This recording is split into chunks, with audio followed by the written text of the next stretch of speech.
बैठो बैठो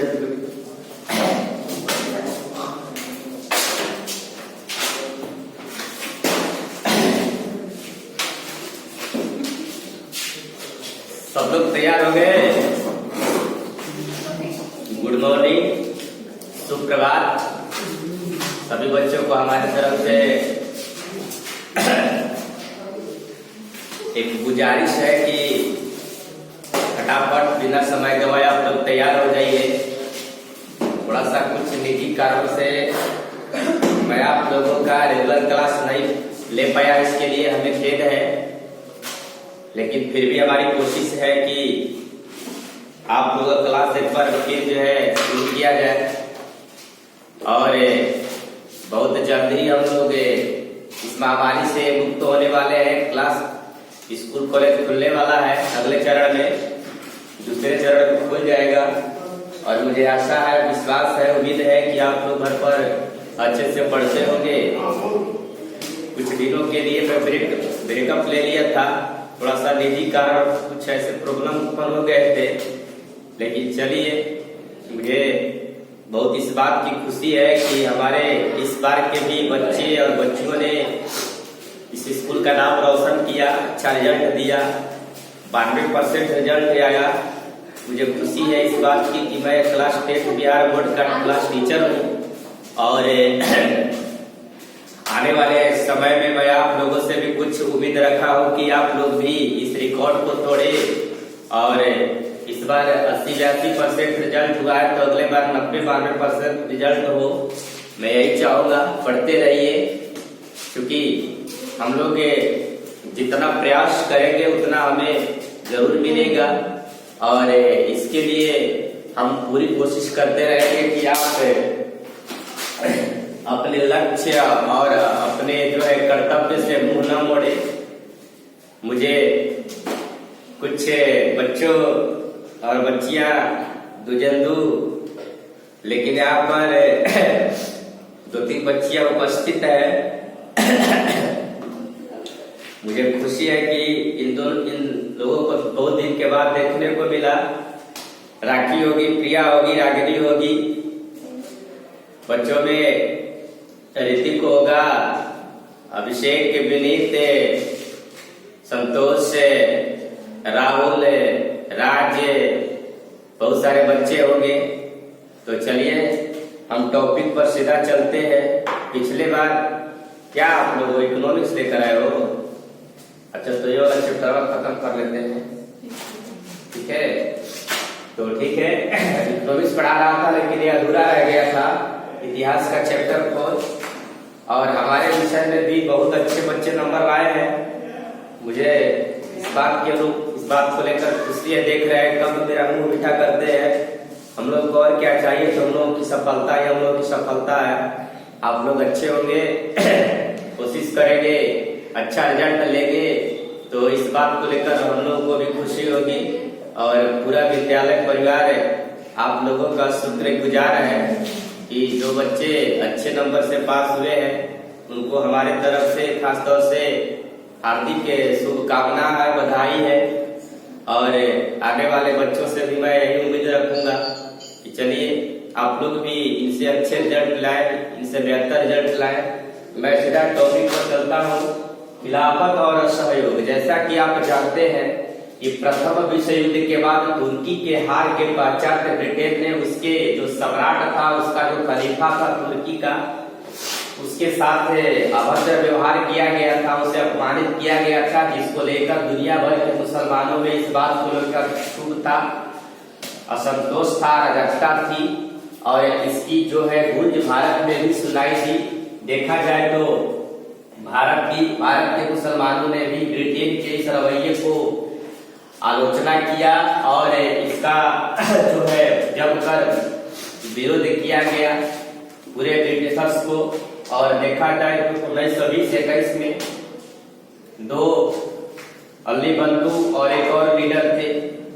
महात्मा गांधी भी इसमें शामिल थे लीडरों में, और इन्हीं के नेतृत्व में खिलाफत आंदोलन की शुरुआत किया गया।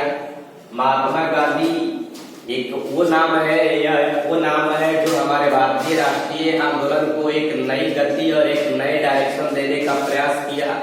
और देखा जाए तो 1919 से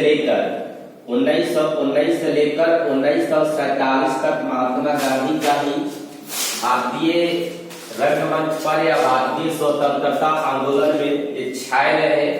इन्होंने देखा कि स्वराज की स्थान पर अंग्रेजों ने हमें लॉ एंड एक्ट दिया, यह एक ऐसा कानून था जिसमें किसी भी संदिग्ध भारतीयों को गिरफ्तार करके उसे जेल में डाल दिया जाता था। आप जानते हैं कि इसके शिकार पंजाब के दो नेता हुए थे। एक नेता थे सैकड़ों पिछलू और दूसरे डॉक्टर सत्यपाल। और जालियांवाला बाग 13 अप्रैल 1919 ईस्वी की एक महत्वपूर्ण और नृशंस घटना थी। इसके पश्चात महात्मा गांधी को चोट पहुंचा, दुखी हुए।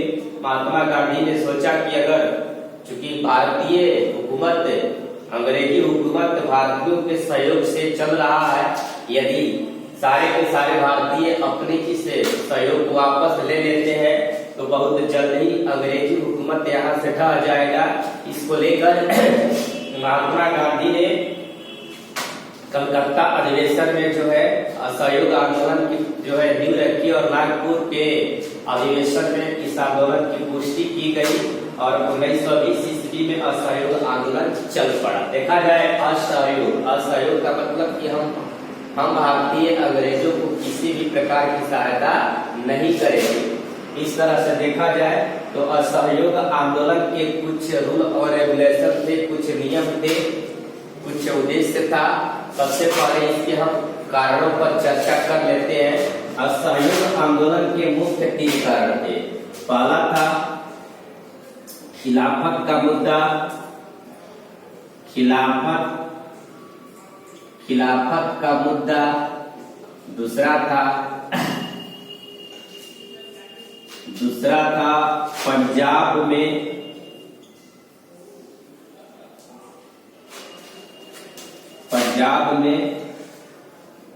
बर्बर कार्रवाइयों, वही बर्बर कार्रवाई हुआ था जालियांवाला बाग, बर्बर कार्रवाइयों के विरुद्ध न्याय की मांग। और तीसरा जो इम्पोर्टेंट रीजन था स्वराज की प्राप्ति।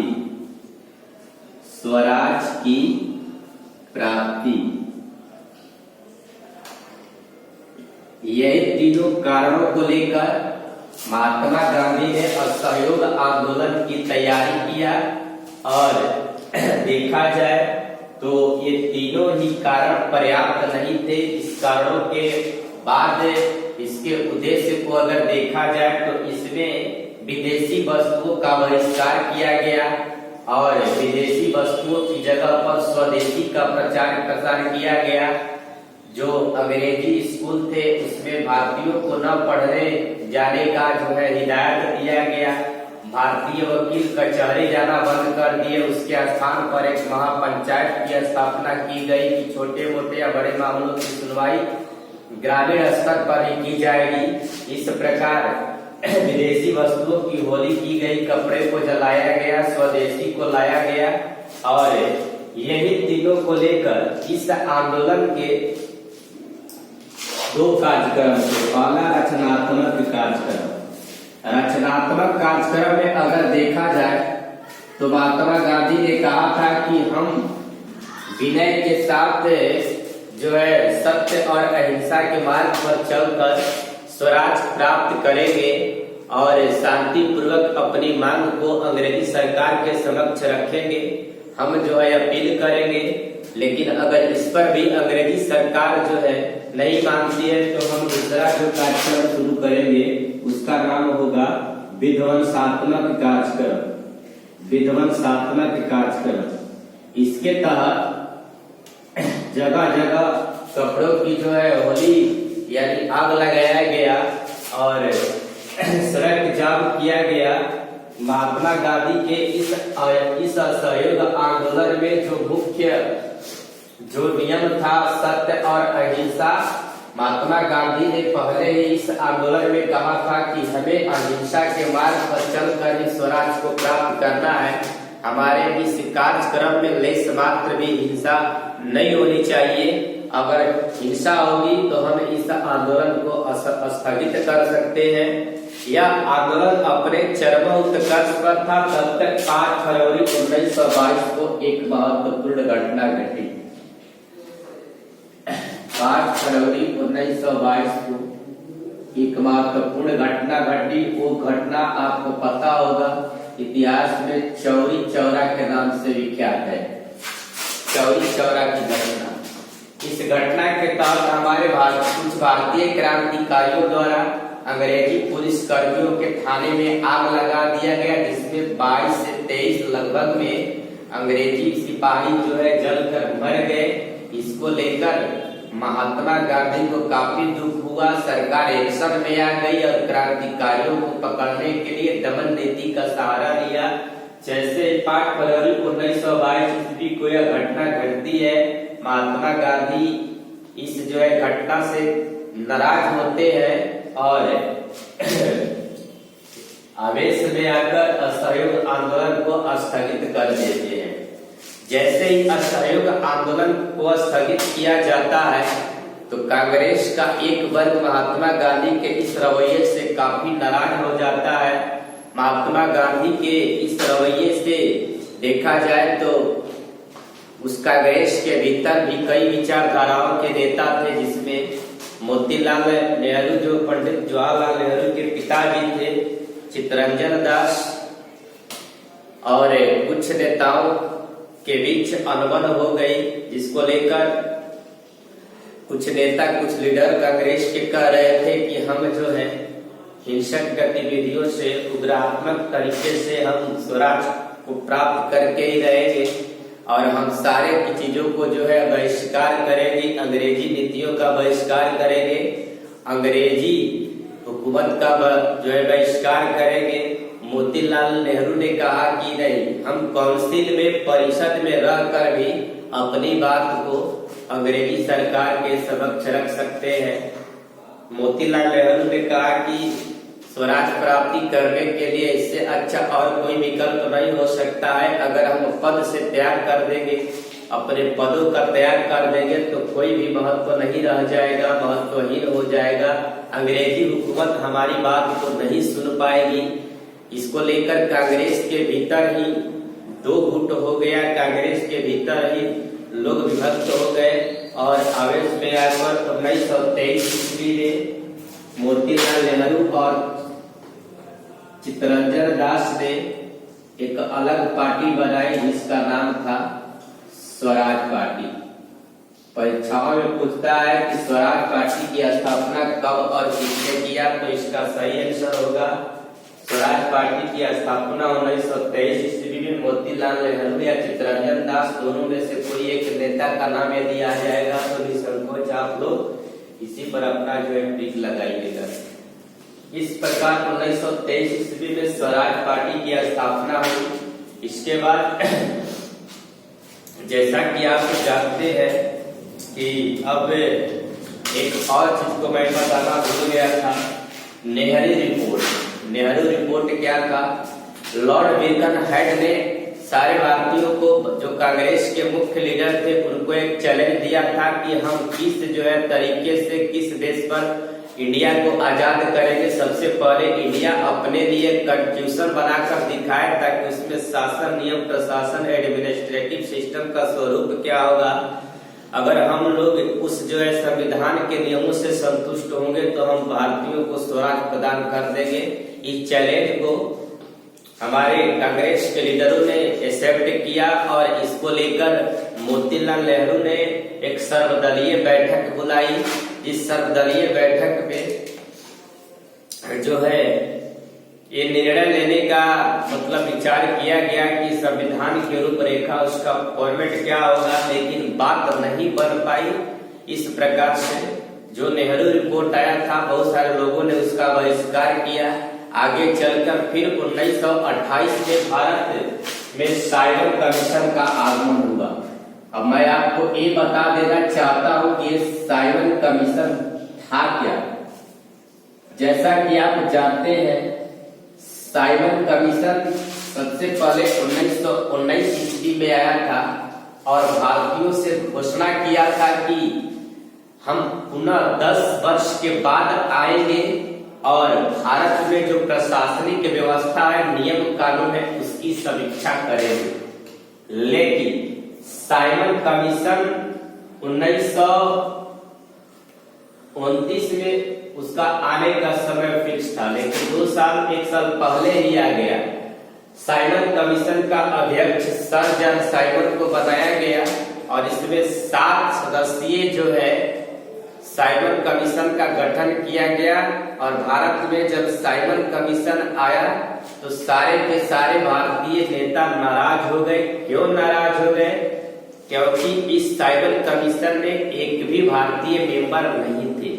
जैसे ही साइमन कमीशन इंडिया आया, चारों तरफ साइमन कमीशन का बहिष्कार होने लगा। लोग कहने लगे साइमन कमीशन हो गए, साइमन कमीशन वापस जाओ। तब तक इसी जो है हड़कंप में पब्लिक और पुलिस के बीच मुठभेड़ हो जाती है। उस मुठभेड़ में हमारे भारतीय क्रांतिकारी जो गर्म दल के लीडर थे लाला लाजपत राय, उनके सिर पर लाठी का जो है प्रहार लग जाता है, जिसके बाद वे जो है दम तोड़ देते हैं। और आप जानते हैं कि उन्हीं का एक महत्वपूर्ण कथन है। उन्होंने कहा था कि मेरे सिर पर लगे लाठी का एक एक प्रहार अंग्रेजी सरकार के शासन के खिलाफ किल साबित होगी। लाला लाजपत राय की जैसे मृत्यु हो जाती है, एक बहुत बड़ी क्षति थी जो हमारे भारतीय क्रांतिकारियों के लिए। इस प्रकार से महात्मा गांधी भी इसे जो है, महात्मा गांधी तो वैसे उनके क्रांतिकारियों के विचार से उनके विचार भिन्न थे। तब तक 1928 में घटना घटती है और अब आगे महात्मा गांधी सविनय अवज्ञा आंदोलन की रूपरेखा तैयार करते हैं। देखा जाए तो उससे पहले महात्मा गांधी अंग्रेजी सरकार से एक वार्ता करना चाहते थे, जिस वार्ता के तहत भारतीयों को स्वतंत्र कराना अनिवार्य था, लेकिन ऐसा हुआ नहीं था। कांग्रेस के जो लीडर थे पंडित जवाहरलाल नेहरू और भी बहुत सारे लोग थे जो रावी नदी के तट पर सन 1929 ईस्वी में पूर्ण स्वराज जो है मनाया था। वहीं पर जो है झंडा फहराया गया था कि अब हम लोगों ने कहा था कि अब हम लोग पूर्ण स्वराज को प्राप्त करके ही। लेकिन तब तक महात्मा गांधी और उसी बीच जो है लॉर्ड इरविन का आगमन होता है। 5 मार्च 1930 ईस्वी में लॉर्ड इरविन और महात्मा गांधी के बीच एक समझौता होता है दिल्ली में। इस समझौता को दिल्ली समझौता या गांधी इरविन समझौता के नाम से जानते हैं। इसके बाद 3 बार गोलमेज सम्मेलन होता है 1930, 31 और 32। उससे पहले महात्मा गांधी की एक महत्वपूर्ण यात्रा की शुरुआत होती है, जिसको हम इतिहास में दांडी यात्रा कहते हैं।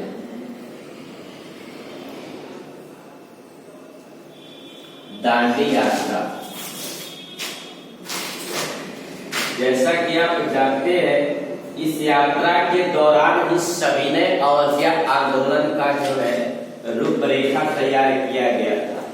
दांडी यात्रा के दौरान महात्मा गांधी यह कहा था कि यदि सरकार क्रांतिकारियों को कुचलने के लिए अपने इस नीति को वापस नहीं लेती है तो हम एक बार फिर एक बहुत बड़ा आंदोलन करेंगे और यह आंदोलन सफल होकर रहेगा।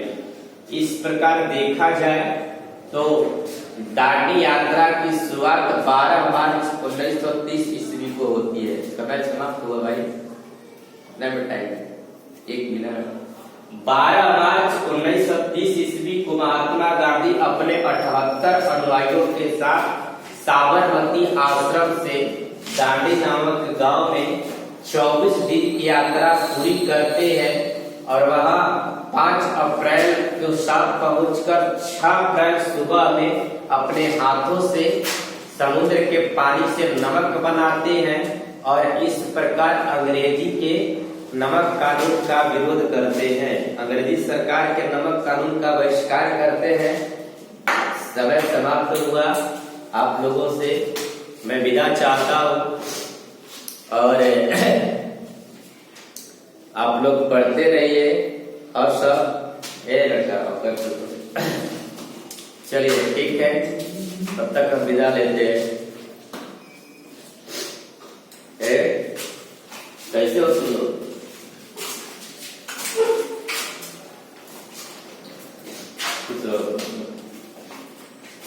क्या है?